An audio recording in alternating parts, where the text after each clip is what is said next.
I've been thinking about how to write about this thing that I'm about to tell you, which is that after the show finished, the last days of August, I kind of had a bit of a breakdown. I developed panic. I started getting panic attacks.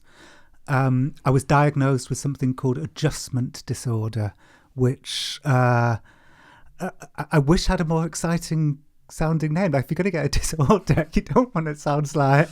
it's very, very serious. It's called adjustment disorder. Yeah, exactly. So it's like minor. Yeah. How do we solve it? Well, we just adjust you back. You'll be fine in a couple of days. That's it. That's the fact of it. That's exactly what adjustment disorder is. It's another word for it is another term is situational depression, which basically means, unlike people who have, clinical chronic depression, when you change your circumstances, it goes away. Oh, good. So thank God. I feel very lucky that I got to experience depression as a visitor as opposed to a resident. What did it do to you? I couldn't stop crying. I felt like I was at the edge. I was hanging onto the edge of a cliff, and I had to do everything I could to not fall off the cliff. What would falling off mean? I never thought about like self-harm, but I did think maybe I'll never get better. Yeah.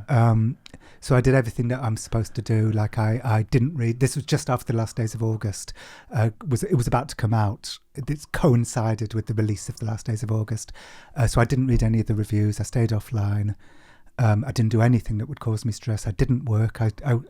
Every day I went to the Met Museum on Central Park East and just wandered aimlessly around the different rooms. Just found myself in the Van Gogh room, and found myself in ancient Korea, and went to CBT every day, and got better. And what did you learn? Well, I mean, practically speaking, I just learned to listen. Well, okay, I learned, my big thing that I learned at that time is that ruminating is like cancer. That was my big lesson, like eradicate ruminating from your life. It's hard to do that, isn't it? To stop worrying. Yeah. Someone said to me, worrying is praying for what you don't want. Right. Yeah. But that's circular thinking over and over and over again. I'd let out little noises. I'd be out with my dog, one of my dogs, and I'd let out little shrieks, like that. And that's like we're going into proper mental illness territory, isn't it? Once it starts, like you can't hold it down.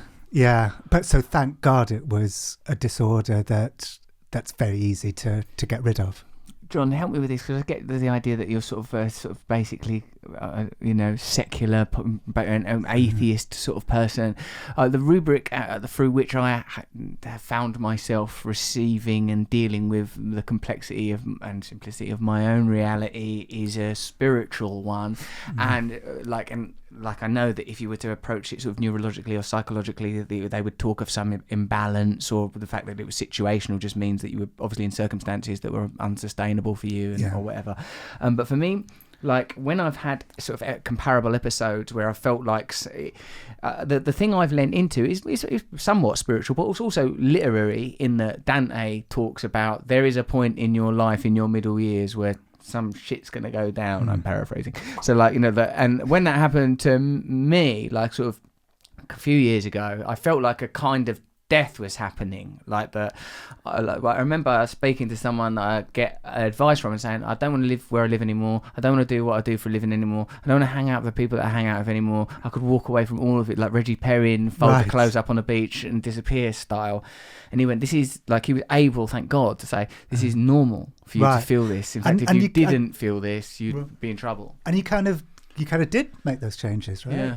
I did actually. I sort of, that's what happened. I feel like, I feel sort of now being 43 and having had in some ways an extreme life prior to fame, during fame, those kind of, I'm looking back at, there have been these little deaths, there have been these unsustainable ideas, there's been these methods and techniques that I've used, these things that I've believed about myself, and at points they've become unsustainable, as in, again, this is a necessarily narrativized, like as any scriptural or spiritual doctrine or philosophical belief would at some point have had to have been. That what I've imposed on it, and what but also feels to be true, is that it's an ongoing revelation of, oh, that's got to go now, that's got to be let go of. That it's not whilst it is unpleasant, it was necessary and truthful. It's not like I banged my hand and I got a bruise. It's more like something in me needed to be realised. Right. Well, I certainly experienced that at the beginning of this year. That exactly those thoughts. Like, this is not this. I can't go through this again. Like, and anything in my life that might lead me to go through this again, I've got to eradicate. Thanks for watching this podcast and going all the way to the end of it. Would you so kind as to click the bell? It might not be there, because they're over there.